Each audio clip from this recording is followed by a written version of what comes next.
Nuova tragedia sulla Romea, perde la vita un altro motociclista, Maurizio Scomparin, 62enne imprenditore di Gorgo al Monticano, il sesto centauro morto in Veneto in 48 ore. L'accoltellamento shock di Milano, il 22enne coneglianese Lamissa di in silenzio nell'interrogatorio di garanzia. Il ragazzo, ha spiegato il suo avvocato, non ricorda nulla. Prima di venire in Italia era stato in carcere in Inghilterra. Lavori alla guaina del Teto provocano un incendio in un condominio di Gagliarine. Paura nel pomeriggio, 12 famiglie evacuate, un vigile del fuoco intossicato. Razzia di colpi tra riusciti e tentati in pieno centro a Tezze sul Brenta. In un caso una 67enne si è trovata ai ladri in camera. Cresce la paura. Hanno inseguito i ladri senza esitazione, riuscendo a bloccarne uno dopo una fuga tra i campi. A Campo San Piero il racconto di due giovani, abbiamo fatto solo il nostro dovere. La classifica di gradimento del Sole 24 Ore tra gli amministratori Stefani e Federica, al secondo e terzo posto tra i governatori, Mario Conte al primo tra i sindaci del Veneto. Attore e regista tra divismo e impegno, sarà consegnato a George Clooney il Leone d'Oro alla carriera alla Mostra del Cinema. Questo, dice l'attore, è il festival che preferisco. TG del Veneto, buonasera e ben ritrovati a questa nuova edizione. Ma apriamo una finestra su Castelminio di Resana, dove sta per iniziare in questi minuti sul terreno verde del campo sportivo. Ecco le immagini che ci arrivano grazie a Nicoletta Rizzetto. L'ultimo saluto a Stefano Tonini, il 57enne morto il 24 giugno mentre lavorava in un cantiere di una lottizzazione privata a San Martino di Lupari. La cerimonia si svolge appunto nel campo sportivo, dove tradizionalmente si svolge da anni, e lui stesso è uno dei promotori, la gara dei trattori. Ci torneremo tra poco con altri collegamenti appunto con Castelminio di Resana.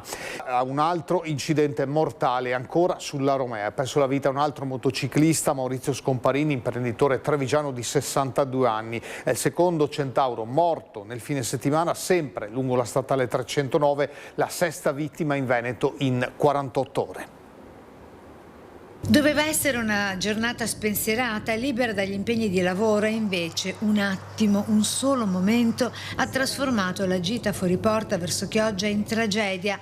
È accaduto verso le 11 al chilometro 109 della statale Romea, tra Lova e Campagna Lupia, quando Maurizio Scomparin, 62 anni, di Gorgo al Monticano in provincia di Treviso, in sella alla sua BMW 1200 insieme alla passeggera di 58 anni si è scontrato con questo furgone azzurro condotto da un 43enne di Mira che viaggiava lungo la stessa direzione, ma che in quell'esatto istante aveva messo la freccia per svoltare a sinistra verso il bar distributore Arcobaleno. L'impatto è stato fortissimo, ci dice la conica, è ancora sotto shock la titolare del locale. Vedo solo il botto. E lo scontro è stato davvero tremendo. Sul lato sinistro del furgone ancora visibili alcuni dei segni dell'impatto, lungo l'asfalto anche pezzettini del fanale anteriore della moto. Subito sul posto, con i vigili del fuoco, la polizia locale e le volanti giunte da Pieve di Sacco, con i soccorritori del SUEM 118 arrivati anche con l'elicottero, ma per il centauro è risultato purtroppo vano ogni tentativo di rianimarlo. E l'è trasportata all'ospedale di Mestre la passeggera 58enne che, seppur non in pericolo di vita, ha riportato gravi ferite, in particolare ad una gamba. Disagi al traffico con il tratto stradale chiuso per circa un'ora. È il secondo tragico incidente accaduto in Romea in soli 2 giorni. Sabato, più o meno lungo lo stesso tratto tra Rosara di Codeviga e Campagna Lupia, ha perso la vita un altro motociclista di appena 34 anni, Andrea Favaro, di Oriago di Mira. La cronaca ci porta nel Veronese. Un 28enne di origini marocchine è stato arrestato per aver tentato di colpire alle spalle con un lungo coltello da cucina uno sconosciuto di 50 anni per strada. L'intervento dei militari della stazione di Nogara risale domenica notte, quando era arrivata la segnalazione dell'aggressione. Era in corso una colluttazione tra i due uomini, il più giovane impugnava la lama e l'altro tentava di disarmarlo. Il 28enne poi è risultato già noto alle forze dell'ordine, irregolare sul territorio, era molto agitato agitato probabilmente sotto l'effetto di alcol o sostanze stupefacenti. E questa vicenda ci riporta al tragico accoltellamento di Milano, di cui è accusato il 22enne coneglianese Lamin Sadeghi, che è rimasto oggi in silenzio davanti al giudice nel corso dell'interrogatorio di garanzia. Il ragazzo, secondo il suo avvocato, non ricorda di aver aggredito con una lama un 55enne. Si è avvalso della facoltà di non rispondere, è stata una sua scelta personale. Dice di non ricordare assolutamente nulla dell'accaduto, di ricordarsi solamente da quando è stato arrestato e posto sulla vettura della polizia. È stata l'avvocata Simona Brambilla a spiegare a Lamin Sadeghi, il 22enne di Conegliano arrestato per la brutale aggressione davanti a un bar di San Siro, perché si trovi in carcere con la pesante accusa di tentato omicidio, aggravato dalla premeditazione e dai futili motivi. Lamin, ripete a più riprese la legale, non ricorda di aver accoltellato senza motivo un 55enne alla schiena, colpendolo più e più volte con una lama di 21 centimetri, come si vede nel video delle telecamere di sorveglianza del locale. Un bersaglio facile, una vittima scelta a caso. Brambilla ha spiegato al suo assistito che il ferito è fuori pericolo. Difficile però parlare di pentimento.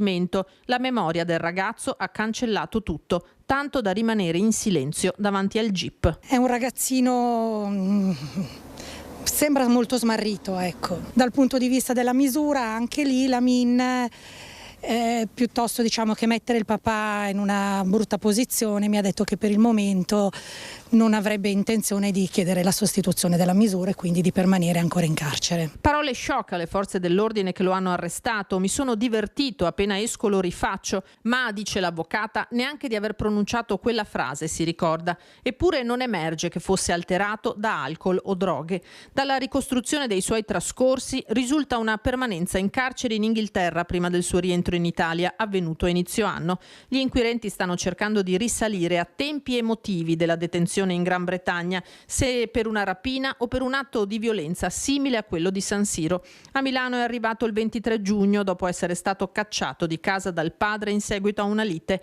L'avvocata si è confrontata con entrambi i genitori, malgrado la madre si trovi attualmente all'estero. Sono basiti e nessuno di loro naturalmente si sarebbe mai aspettato, e in più passaggi mi chiedevano le prove di quello che io gli dicevo. Al difensore non risulta nella maniera più assoluta, così dice, che Lamin sia in cura per disturbi psichici, anche se è vero che il 22enne non risulta affatto lucido. L'ho trovato molto confuso e già che uno non si ricordi un episodio del genere mi sembra alquanto sintomatico di una situazione, però non sono in grado di poter interloquire sul punto, chiaramente non è una mia competenza. Torniamo a Castelmigno di Resana, dove sta iniziando proprio in questi minuti il funerale di Stefano Tonin. È arrivata pochi minuti fa la bara e lo stanno accompagnando appunto amici, colleghi anche del gruppo Team Power Pooling Castelmigno, che lo stesso Tonin aveva fondato e di cui era presidente dell'organizzazione appunto della gara dei trattori. Tonin, lo ricordiamo, morto il 24 giugno, stava lavorando in un cantiere per il rifacimento di un impianto idrico all'interno di una lottizzazione privata a San Martino di Lupari. Nei giorni precedenti aveva già detto di non sentirsi tanto bene, ha accusato un malore poi rivelatosi fatale al termine del suo turno di lavoro. Inutile purtroppo la corsa disperata all'ospedale di Padova. Al campo sportivo, come potete intravedere, centinaia di persone. Forse possiamo sentire anche alcuni effetti con il canto di ingresso della messa. In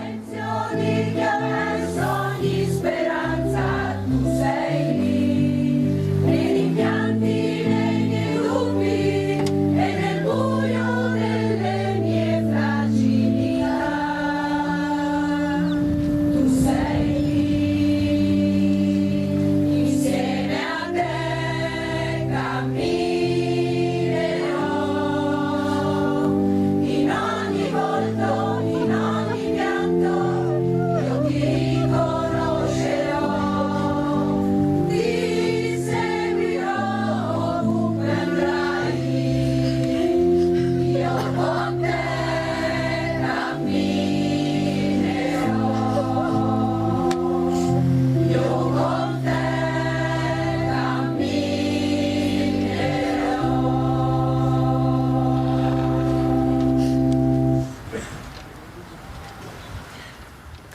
Questo dunque il sorriso, la fotografia messa sulla bara di Stefano Tonini. Sta iniziando appunto la cerimonia funebre al campo sportivo di Castelmino di Desana. Ci torneremo ancora tra poco nel corso di questo telegiornale. Telegiornale che prosegue con un incendio avvenuto nel primo pomeriggio di oggi a Gaiarine. Il tetto di un intero condominio è stato devastato, una palazzina evacuata con 12 appartamenti inagibili. Anche un vigile del fuoco è rimasto intossicato e trasportato in ospedale. Questo è il bilancio appunto del rogo di via Garibaldi a Gaiarine. Il fuoco sarebbe partito dalla guaina in corso di posizionamento. L'edificio è stato evacuato, 24 i pompieri di lavoro arrivati da Motta, Conegliano, Treviso, anche con un supporto da Pordenone. Un vigile del fuoco, come detto, è rimasto leggermente intossicato e accompagnato in pronto soccorso. Sul posto anche i carabinieri, 12 gli alloggi dichiarati appunto inagibili.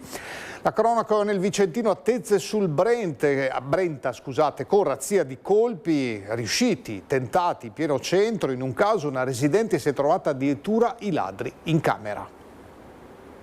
Lei ha paura, è terrorizzata, alla notte non riesce a dormire e infatti quella sera si è presa delle gocce calmanti perché effettivamente era così, È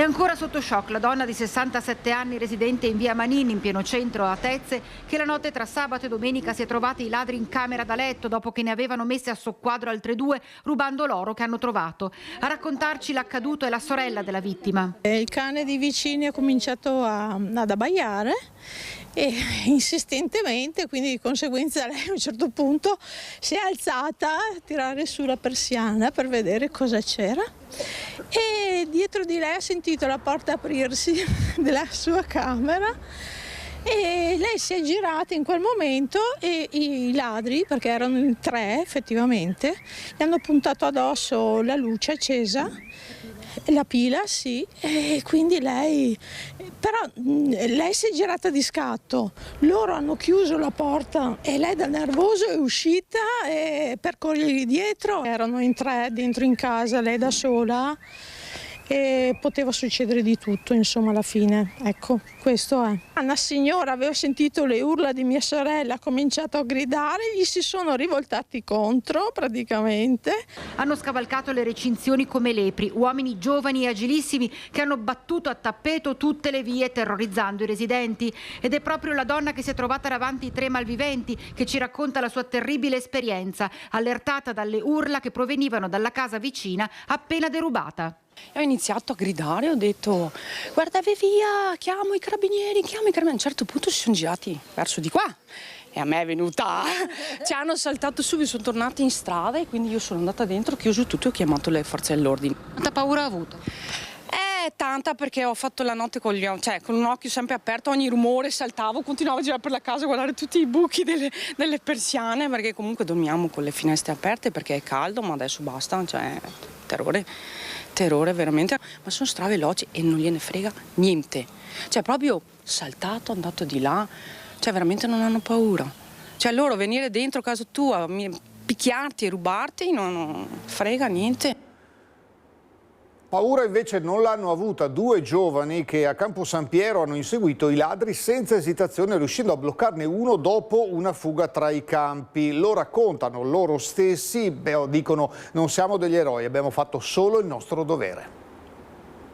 Eroi non lo so, in quel momento lì abbiamo solo reagito d'istinto, appunto perché io arrivavo da via, ho visto la mia famiglia che erano tutti quanti fuori, tutti quanti in allerta. In quel momento lì è stato puro istinto reagire così e cercare di fermare quello che è una cosa che non va bene e quindi penso di aver fatto la cosa giusta, ecco, che mi sentivo in quel momento. Appena usciti dal pronto soccorso con le mani ancora doloranti, ci raccontano di un folle sabato pomeriggio i due ragazzi di 20 e 27 anni che hanno consegnato alla giustizia un 43enne senza fissa dimora in fuga dopo un furto in un'abitazione disabitata lungo via San Marco a Campo San Piero. Non si considerano eroi, ma di fatto hanno compiuto un'impresa straordinaria. Allertati dai vicini di casa sul posto, sono intervenuti i carabinieri della compagnia di Cittadella che hanno trovato il cancello parzialmente aperto e la casa completamente a soqquadro. Proprio in quei momenti le urla dei vicini hanno indicato la direzione di fuga dei due sospettati che si stavano allontanando a piedi lungo una strada vicina. Uno dei due, con uno zaino sulle spalle, era inseguito dai due giovani eroi. Io ero in ciabatte e quando ho dovuto iniziare a correre, correndo le ciabatte sono volate via e ho fatto tutta la mezz'ora di corsa a piedi nudi. Infatti in mezzo ai campi all'asfalto ho riportato un po' di leggeri tagli e di botte, però diciamo che ne è valsa la pena perché siamo riusciti ad acciuffare il malvivente che era scappato lungo i campi. Dopo alcune centinaia di metri di corsa tra i campi, i due giovani, insieme ai carabinieri, sono riusciti a raggiungerlo e a bloccarlo. Il 43enne è stato arrestato in flagranza con l'accusa di furto in abitazione. Il complice invece è riuscito a far perdere le proprie tracce, raggiungendo un'auto parcheggiata poco distante. Mentre il primo malvivente che è scappato in macchina, quando ha fatto la retro per scappare, io gli ero esattamente dietro e per la paura che mi investisse gli è venuto di istinto tirargli questo pugno al vetro che purtroppo mi è costata la frattura delle 2 dita. In quello stesso momento che lui era dietro la macchina, il malvivente ha inserito la prima per continuare la sua fuga, mi trovavo esattamente di fronte alla macchina. Allo stesso modo anch'io per difendermi ho messo le mani avanti, ecco che lui partendo con lo specchietto retrovisore mi ha preso in pieno e mi ha riportato appunto la frattura del terzo metacarpo. La perquisizione del 43enne ha permesso di recuperare nello zaino arnesi da scasso e la refurtiva, 2 paia di guanti da lavoro, 2 torce elettriche, un cacciavite, un paio di forbici e 3 oggetti decorativi in vetro rubati poco prima nella villetta. Per l'uomo è scattato l'obbligo di dimora nel comune di Cittadella e l'obbligo di firma quotidiana nella locale stazione dei Carabinieri. Non ho provato paura perché mi è salita non rabbia, però ho sentito il dovere di farlo, che era la cosa giusta da fare, e infatti quando ho visto lui partire ho deciso ok, vado anch'io con lui perché è la cosa giusta da fare e alla fine abbiamo preso il primo malvivente, però dai, ne è valsa la pena penso. Un'altra finestra l'apriamo ancora sul campo sportivo, gli impianti sportivi di Castelminio di Resana per il funerale di Stefano Tonini. Sentiamo a che punto siamo.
Questo dunque siamo nel corso della liturgia della parola, sta iniziando la lettura del Vangelo, ma poi nelle prossime edizioni avremo ovviamente un racconto di questa cerimonia funebre. Ricordo l'ultimo saluto a Stefano Tonin, che ha lasciato la moglie Claudia, la figlia Monica, i fratelli Domenico e Patrizio, i suoceri Aldo e Anna. Come avete visto, centinaia di persone presenti a Castelminio, agli impianti sportivi, per salutare quest'uomo dedito al lavoro, dedito alla comunità e generoso nella sua vita. È uscito il nuovo sondaggio del Sole 24 Ore sul gradimento dei sindaci e dei governatori. Ebbene, Mario Conte, primo cittadino di Treviso, è al primo posto tra i sindaci più graditi in Veneto, al 7° posto in tutta Italia. Tra i governatori Stefani del Veneto e Federica del Friuli Venezia Giulia si piazzano secondo e terzo dietro al pugliese De Caro. Fa piacere, ovviamente per me è un'assunzione di responsabilità. Ringrazio i trevigiani per apprezzare il lavoro che stiamo facendo, però l'obiettivo nostro è quello di lavorare ancora di più, ascoltare ancora di più le esigenze della gente e lavorare per servire al meglio questa comunità, che è una comunità straordinaria, molto esigente, che però ci dà la possibilità di svolgere un lavoro davvero molto bello. Si schermisce un po' il sindaco Mario Conte, primo sindaco del Veneto per gradimento nel sondaggio del Sole 24 Ore. Si piazza al 7° posto assoluto. In testa c'è la sindaca del centrosinistra di Firenze, Sara Funaro. Questo è un risultato, dice Conte, che vuole condividere con la sua giunta e con i cittadini, ma anche con il lavoro che la Lega fa sui territori, l'unica ricetta per riprendere il terreno perduto. Non siamo primi, siamo settimi, è vero che siamo primi in Veneto, però abbiamo ancora ampi margini di miglioramento, quindi oggi pomeriggio chiamerò la squadra per dire rimbocchiamoci le maniche, dobbiamo lavorare ancora più sodo per questa comunità. Faccio i complimenti al Presidente Stefani, al Presidente Federica, evidenzia come la Lega sappia esprimere degli amministratori territoriali davvero molto, molto forti, e quindi se da qualche parte dobbiamo ripartire credo che siano proprio questi gli elementi su cui basare la ripartenza. Il neoeletto presidente Alberto Stefani entra in classifica direttamente al 2° posto, superando anche Massimiliano Fedriga, governatore del Friuli. Davanti a loro solo l'amatissimo presidente della Puglia, Antonio De Caro. Per ora Conte si gode il primato veneto, conscio che i numeri contano, ma fino ad un certo punto. Al di là delle classifiche, il vero termometro è appunto il rapporto con la gente, gli abbracci, i saluti, anche le critiche, e quindi per questo chiedo davvero ai trevigiani di continuare a sostenermi in ogni loro forma, che sia critica o che sia sostegno. L'importante è che continuino a voler bene a questo sindaco che sta davvero dando la sua vita per la città di Treviso. Nessun pensiero ancora per una poltrona a Roma? No, il mio pensiero unico è la città di Treviso, che amo tanto, così come la mia comunità. Abbiamo tanti cantieri aperti e quindi oggi pomeriggio convocherò la giunta proprio per dire rimbocchiamoci le maniche, c'è da lavorare ancora più. Non siamo primi, siamo settimi, e quindi abbiamo ancora ampi margini di miglioramento. Si avvicina a grandi passi l'appuntamento con la Mostra del Cinema di Venezia, 83esima edizione, dal 2 al 12 settembre. Il Leone d'Oro alla carriera sarà consegnato all'attore, regista e produttore George Clooney. La decisione è stata presa dal Consiglio di amministrazione della Biennale di Venezia, che ha fatto propria la proposta del direttore artistico della mostra, Alberto Barbera. George Clooney, accettando, ha dichiarato: "Ho vissuto tantissimi momenti straordinari a Venezia. La mostra è senza dubbio il mio festival preferito e ricevere il Leone d'Oro è un onore immenso. Probabilmente significa anche che sto invecchiando, ma va bene così." Insomma, un po' di ironia ovviamente anche da parte di George Clooney, amatissimo anche dal pubblico, e quindi già è certo che lo rivedremo a Venezia fra meno di 2 mesi. Noi chiudiamo qui questa edizione, come sempre vi lasciamo alle previsioni del tempo, a seguire le edizioni di Venezia e Treviso. Grazie per l'attenzione, buona serata.